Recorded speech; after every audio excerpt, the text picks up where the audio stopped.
वर्ग 9 के अध्याय 1.2 के प्रश्नों पर विचार करेंगे। प्रश्न है कि कौन सा कथन सत्य है या असत्य, कारण के साथ उत्तर दें। पहला प्रश्न है कि प्रत्येक अपरिमेय संख्या एक वास्तविक संख्या होती है। यह कथन सत्य है या असत्य? आपको मैंने पहले की वीडियो में बताया है कि वास्तविक संख्या परिमेय संख्या और अपरिमेय संख्याओं का संग्रह होता है। तो वास्तविक संख्या में परिमेय संख्या भी होती है और अपरिमेय संख्या भी होती है। तो यहाँ प्रश्न कहता है कि प्रत्येक अपरिमेय संख्या एक वास्तविक संख्या होती है। तो वास्तविक संख्या में तो परिमेय और अपरिमेय दोनों है, तो यह कथन क्या होगा? सत्य होगा। तो लिखेंगे सत्य है। सत्य है क्योंकि वास्तविक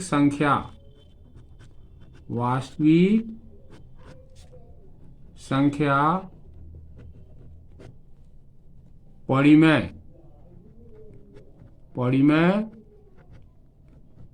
एवं अपरिमेय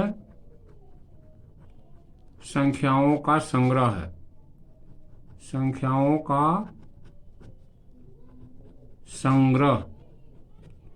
संग्रह है। दूसरा प्रश्न है कि संख्या रेखा का प्रत्येक बिंदु रूट m के रूप का होता है, जहां m एक प्राकृत संख्या है। तो यह कथन जो है असत्य है, क्योंकि संख्या रेखा पर धनात्मक और ऋणात्मक दोनों संख्याएं होती है, इसलिए यह कथन असत्य है। तो लिखेंगे असत्य है। लिखेंगे असत्य है क्योंकि कोई भी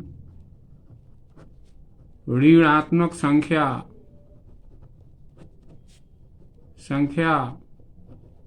किसी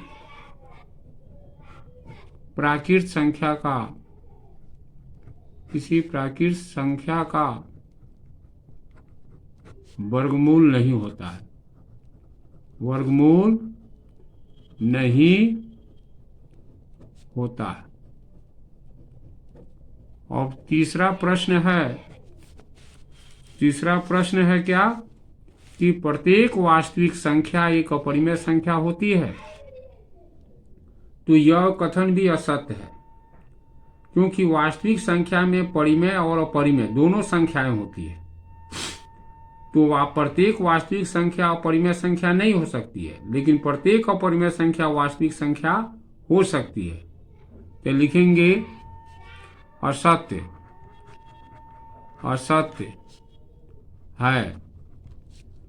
क्योंकि वास्तविक संख्या में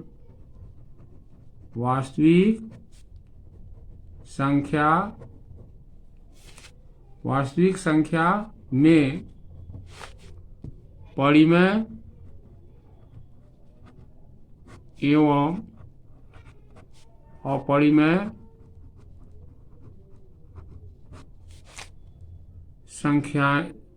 संख्याएं रहती है। तो प्रत्येक वास्तविक संख्या अपरिमेय नहीं होगी, क्योंकि वास्तविक संख्या में परिमेय संख्या भी रहता है। तो हो सकता है कि जो परिमेय संख्या होगा वो अपरिमेय होगा, नहीं होगा, इसलिए यह कथन असत्य है। अपरिमेय संख्या वास्तविक संख्या हो सकता है, लेकिन प्रत्येक वास्तविक संख्या अपरिमेय संख्या नहीं हो सकता है। दूसरा प्रश्न है कि क्या सभी धनात्मक पूर्णांकों के वर्गमूल अपरिमेय होते हैं? यदि नहीं, तो एक ऐसी संख्या के वर्गमूल का उदाहरण दीजिए जो परिमेय संख्या है। तो यह कथन कि सभी धनात्मक पूर्णांकों के वर्गमूल अपरिमेय होते हैं गलत है, क्योंकि सभी धनात्मक पूर्णांकों के वर्गमूल अपरिमेय नहीं होते हैं। जैसे √4 का वर्गमूल क्या आएगा? 2। √9 का वर्गमूल क्या आएगा? 3। तो यहां जो है 2 और 3 परिमेय संख्या है। कौन संख्या है? परिमेय संख्या है, क्योंकि यह P/Q के रूप का है, P/Q के रूप का है। क्योंकि 2 के नीचे कुछ नहीं है तो 1 है, 3 के नीचे कुछ नहीं है तो 1 है। जब √4 का वर्गमूल 2 आता है, √9 का वर्गमूल 3 आता है, तो इस 2 के नीचे 1 है, 3 के नीचे 1 है। तो जो संख्या P/Q के रूप में होता है वो परिमेय संख्या होता है। तो यह कथन जो कि सभी धनात्मक पूर्णांकों के वर्गमूल अपरिमेय होते हैं, गलत है।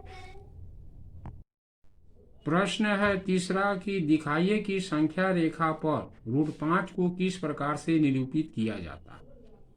तो संख्या रेखा पर √5 को निरूपित करना है तो सबसे पहले एक संख्या रेखा खींचते हैं और इस संख्या रेखा पर एक मूल बिंदु O से 2 इकाई की दूरी पर एक बिंदु लेते हैं A, और A से 1 इकाई की ऊंचाई पर B को रखते हैं, 1 इकाई की ऊंचाई पर B को रखते हैं। अब O को B से क्या करते हैं? मिला देते हैं।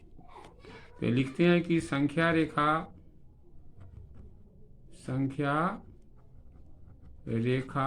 खींचा, यानी एक संख्या रेखा खींचा। इसमें OA बराबर 2 इकाई तथा AB बराबर 1 इकाई लिया। नहीं, O को B से मिलाया। O को क्या कर दिए? B से मिला दिए। अब समकोण त्रिभुज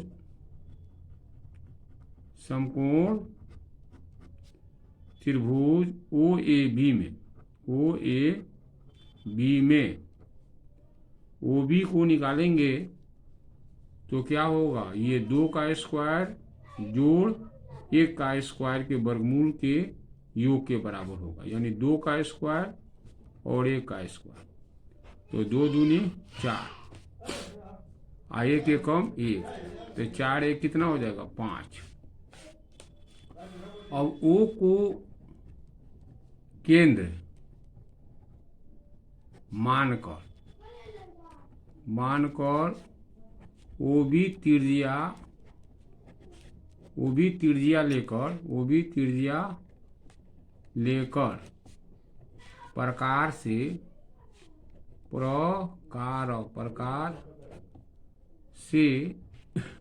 एक चाप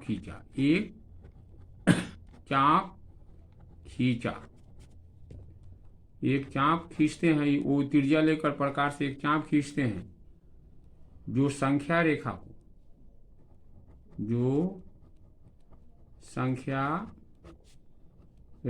को C पर काटता है। तो यही बिंदु C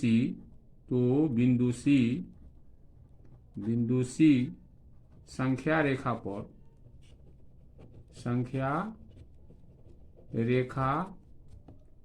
√5 को निरूपित